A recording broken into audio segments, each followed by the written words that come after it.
Hey, you guys, Tomes of Terror time, doing another book review today. Now, the one that I'm doing here is one that I guess I had heard a lot about it because, like I said, I watch a lot of other horror YouTube channels and stuff like that, trying to get recommendations and trying to put my finger on the pulse of what other people are reading and stuff. And I saw this one come up in a lot of people's either anticipated or ones they had read and stuff like that. I think it came out in 2019 originally, and I guess this guy is pretty well known for writing a massively successful novel several years ago called The Perks of Being a Wallflower, and he also did the screenplay for the movie. And he hasn't written a novel since then, but that's because he's been working in TV and movies. I think he co-wrote the screenplays for Beauty and the Beast, the live action one, and Rent, the movie of Rent. And I think he was one of the co-creators of the show Jericho as well. So he's been busy doing stuff and hasn't got around to writing a novel until now. His name is Stephen Chbosky, and this book here, which like I said, I believe it came out in 2019, is called Imaginary Friend.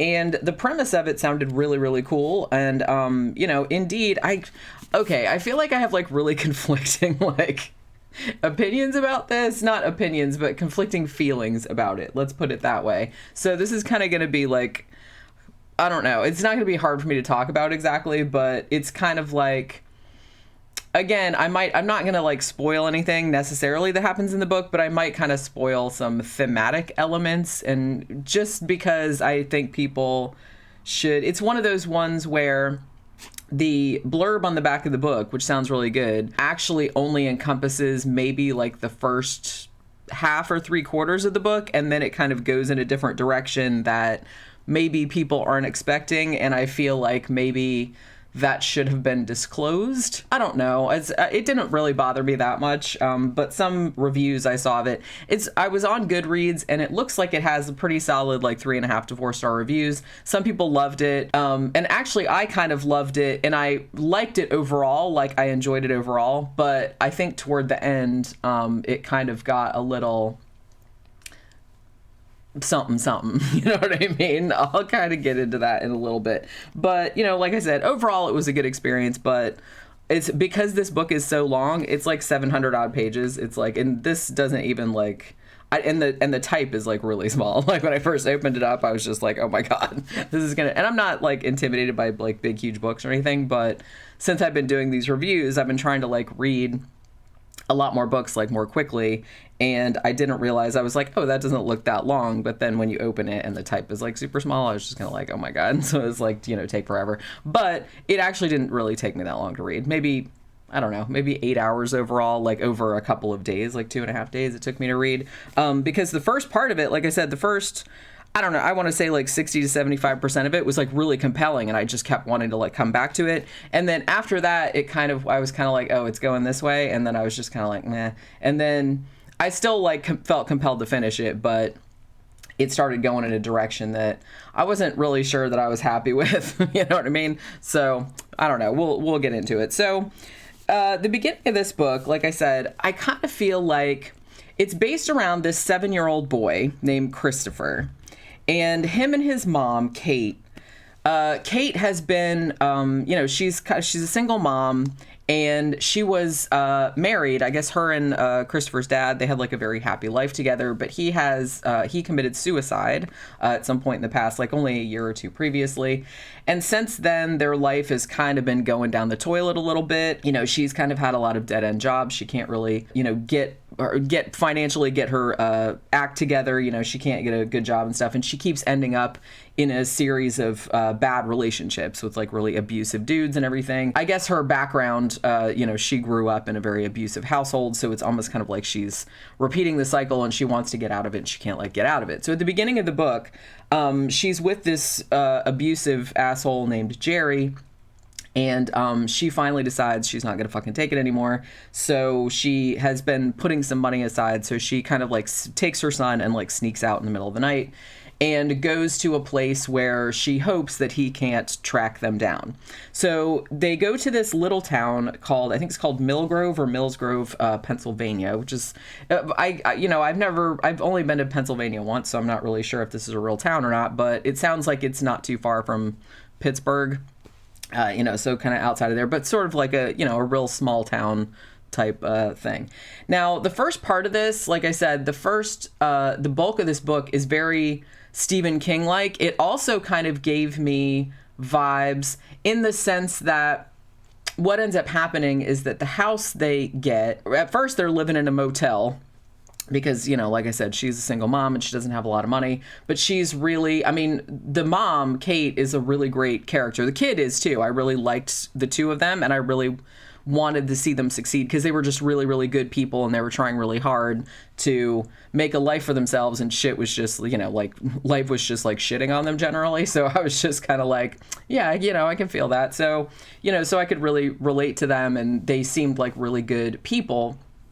So she ends up moving, they move into a motel. She gets a job at, like an old folks home, like cleaning up like an orderly or something like that, and puts Christopher in school. And she even lies about their address. She gives him her work address so that, so he can go to a better school and shit like that. Now, Christopher also has a learning disability. I don't know if they ever say outright, but it seems like he's dyslexic, because the way that he reads, it's like shows how they see it. It's like all the, letters are mixed up. So he's really not good in school, and he berates himself all the time for being dumb. And his mom is just really sweet about it. She's just kind of like, you'll get it. You know what I mean? It's like, it's okay. You can figure it out. And, and he's kind of afraid that he's never going to be able to. So they move to this town. The kid, Christopher, starts kind of getting bullied. The old folks home where Kate works is owned by the Collins family, who are kind of like the rich assholes that own most of the town, like in the, in a lot of these kind of stories. It has a very Stephen King-like vibe, as I said. This is a very Derry, Maine type of town where there's one family that owns everything, and they throw their weight around and be dicks to everybody and treat everybody else like servants. So you have that kind of shit going on too. And also they have a Draco Malfoy-ish kind of kid who goes to school who's the same age as Christopher. So of course he's a horrible child, but he's not horrible one-dimensionally. It's kind of everybody in this that's a terrible person in the town, they have a reason for being a terrible person, because that's one thing that kind of comes into play thematically later on. So that was one thing I did is that the characters are not, even the quote-unquote bad guys are not one-dimensional. It's always just kind of they act like shit, but they have a reason behind that. Sometimes they've been abused, or sometimes, they're, like I said, they're repeating cycles of violence and things like that. So that is kind of gone into. So it's not a real simplistic kind of narrative. So what ends up happening is the kid, Christopher, he starts going to play in this big patch of woods called the Mission Street Woods. Now, the Collins family is going to be building some shit out there, houses and everything. So they've started tearing all the woods down, and a lot of people are kind of mad about it. But, it's kind of going ahead anyway. And it should be noted, too, that there's a prologue to this book that takes place 50 years prior in the same town. And you're led to assume that a little boy named David, who is about the same age as Christopher, went into the Mission Street Woods, and something really bad happened to him. He went missing and he was never found. So as it goes on, Christopher starts getting what seems to be an imaginary friend. Somebody that kind of talks to him, and at first he goes into the woods and he sees a person, but then the imaginary friend is sort of manifested as this white plastic bag that's hanging in this tree, and he's kind of going out in the woods and talking to this white plastic bag, and he's fully aware that if somebody saw him doing it, then they would say he was crazy. So he's real careful to keep it on the down low. But apparently what ends up happening is that he kind of starts, talking to this person, and he, whoever it is, and good stuff starts to happen. His mom wins the lottery. He starts getting really good at math. He figures out how to read, and then he starts getting smarter and smarter and smarter, and turning into a genius. Like I said, his mom wins the lottery, so they are able to I don't think it's like $1 billion or anything, but it's enough for them to pay off their debts and, buy a decent house and stuff like that. So it seems like everything's looking up for them, once he starts talking to this imaginary friend. And the imaginary friend basically tells him what you need to do is you need to get some of your little friends together and you need to build a treehouse in the middle of the Mission Street woods. And he basically tells him like everything to do, like how to do it, where to get the supplies from. So he's basically giving him like psychic powers because he gets to a point where he's so focused on building this tree house and he's like starts to be able to read people's thoughts. So he actually knows what everybody's thinking, which is good up to a point. But then as it goes on and he gets like his brain expands more and more, it seems like it starts to become kind of like a curse because he's so inundated with other people's pain and anger and stuff like that, that it's just kind of like fucking him up. And basically, I don't think it's too much of a spoiler to say that this treehouse, what it is basically a sort of a portal between the real world and the imaginary world, right? So that's what he ends up building. So it comes to a point too where he can go into the imaginary world where it's like, it looks like the same town, but he can like creep around and like see, and nobody can see him. So there's that whole thing. And then there's a bunch of like weird shit going on too. Like, a bunch of weird shit going on in the imaginary world, which I won't spoil. So that's kind of like the setup. And like I said, that's like the first probably like 60-75% of the book. And that part was awesome.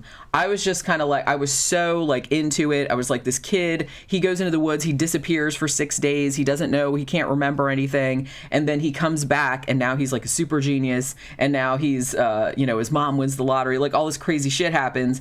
And then I think his mom won the lottery before he went missing. But yeah, so it's kind of like I said, I think that's what reminded me of Pen Pal, which I loved, by the way, which I reviewed a little while back, just because there was like a kid that goes missing in the woods and he's gone for a while and then he comes back and he's different. So that's kind of like the same thing. But other than that, it's not really that much the same as that book. But that plot trope kind of like, reminded me of that. Yeah, so he goes missing, he comes back, and now he's like really smart, and he's like, he talks to this imaginary friend who he just calls the nice man through this bag, but he also kind of sees him sometimes. It's not like super clear. But, and he's building this tree house, and he gets like 3 of his little friends to build this tree, and it's an awesome tree house too. It's like way better than any 7-year-old should be able to build. Like it's all professional and shit. But yeah, and it serves as like I said, a portal between the worlds. And then there's also like a scary element too, because there's this something like a demon or something like that called the Hissing Lady, and she's like super scary. She's almost like a witch. So there's that element too, and that's kind of like going back to 50 years ago, the first kid, David, that disappeared. He was you're led to presume that he was taken out of his window by this witch or whatever. So you're kind of thinking, and then the nice man is telling Christopher that it's like, we have to, do something about the Hissing Lady. She's really bad. And it seems like she's really bad. So that's kind of like where the whole narrative comes from. Now, at this point, like I said, I'm not going to spoil everything that happens outright, but I am going to say right here, this is a long book and it's a commitment. If you are not willing for this to go in a pretty much straight up Christian fiction direction, then this might just like make you mad. I don't really love that, because I remember, I don't think I ended up doing a long-term review of this book because I didn't finish it. But remember when I brought up the book Monster by Frank Peretti, which I actually kind of knew going into it was like a Christian fiction, like Bigfoot kind of thing. But then once it started going off on like the creationist ranting, I was like, yeah, I just can't anymore. This one didn't go that far. This one actually kind of gave me the same vibe as when I was a kid and I was really into like the Chronicles of Narnia books, mostly The Lion, the Witch, and the Wardrobe. The other ones I didn't really give a shit about.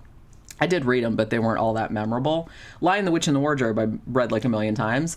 But because I wasn't raised religious, it didn't occur to me until I was older that was like supposed to be a Christian allegory. I just thought it was a cool fantasy story. Like I didn't get all the lion being Jesus and all that kind of stuff. Or as Dom Noble calls it, it's Jesus's persona, which like that makes me laugh. But yeah, but this one's a lot more overt. with the Christian imagery. And like I said, I'm not offended by that necessarily. Stephen Chbosky was raised Catholic. He seems like he's not super religious anymore, at least from the couple of interviews I've read with him. But spirituality does seem to matter to him a lot. And the direction that this goes is absolutely like a battle of good and evil, Satan and God type of thing at the end. So if that's gonna like make you mad or just be like, oh geez, really?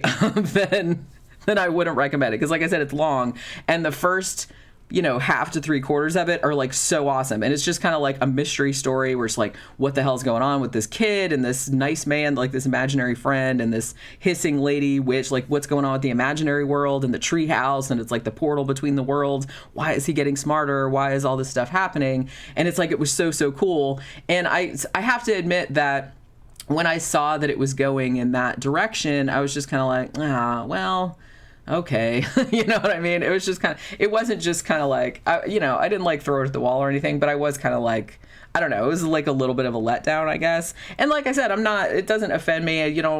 You can use Christian mythology in your stories just like you can use anything else in your stories. Like I said, I love the line The Witch in the Wardrobe, even though, when I was growing up, I didn't realize that was a Christian allegory until I got older, because I wasn't, raised super religious. Like, I knew the stories and I had Bible stories and shit like that, but it didn't really occur to me to relate those two things. I just thought it was a cool story. So I don't know. So how you feel about that? So that's what I'm saying about how I kind of wish. And I saw a couple other people on Goodreads saying this too, that maybe this should be kind of I don't know if it should be marketed as Christian fiction, but maybe, I don't know, they should give like more of a clue about that, because this does seem more like, just like a creepy kid. He goes in the woods and there's like something scary in the woods type of thing. And there's not really a hint at the beginning. There's like a couple of religious characters in it, but that's just their characters. It's not, but it doesn't really give you a hint until much later in the book that thematically it's going in that, battle of God and the devil kind of situation. I don't know. I feel like maybe they should make that a little bit more clear. Another thing too is that the last part of the book, like the last quarter of the book that goes in that direction. Now you know that Christopher is kind of like the fulcrum of this battle between good and evil. Like this big epic battle, he's gonna like save the world and all this other stuff. I felt like the last 25% was really, could have been trimmed down some. It's because it feels like it was just like a one long chase that could have been trimmed. You know what I mean? Because it seemed like a lot of the chase was kind of like repetitive. It's just kind of like, now we're going to try and kill the hissing lady, and now we can't kill the hissing lady, and now we're going to do this, and it just, and everybody's like, the nice man, and everybody's like chasing everybody around like through the imaginary world, and this person's getting hurt, that person's getting hurt, but it just seemed like the same things were happening over and over again. So like the end of it was a little bit of a slog.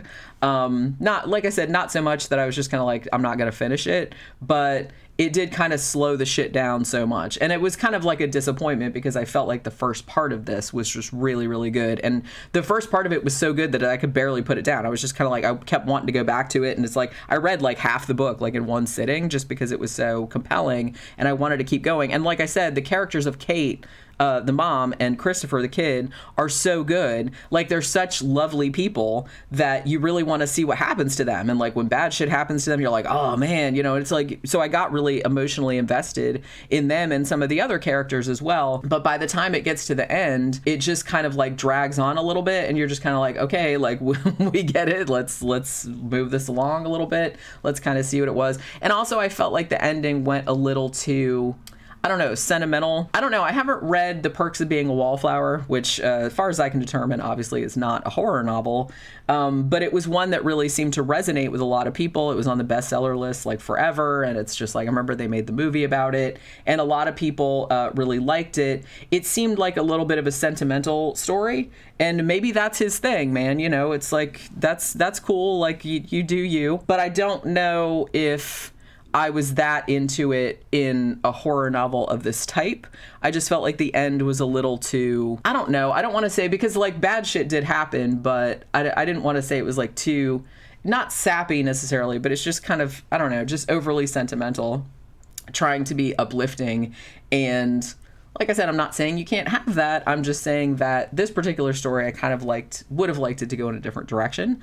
That's kind of the only thing I'm saying. So it sounds like I'm shitting on the book. I'm not. I really did enjoy it overall. But as I said, I kind of wish that the last quarter of it had been edited down some, because it just seemed like it kind of went on and on when it really probably didn't need to.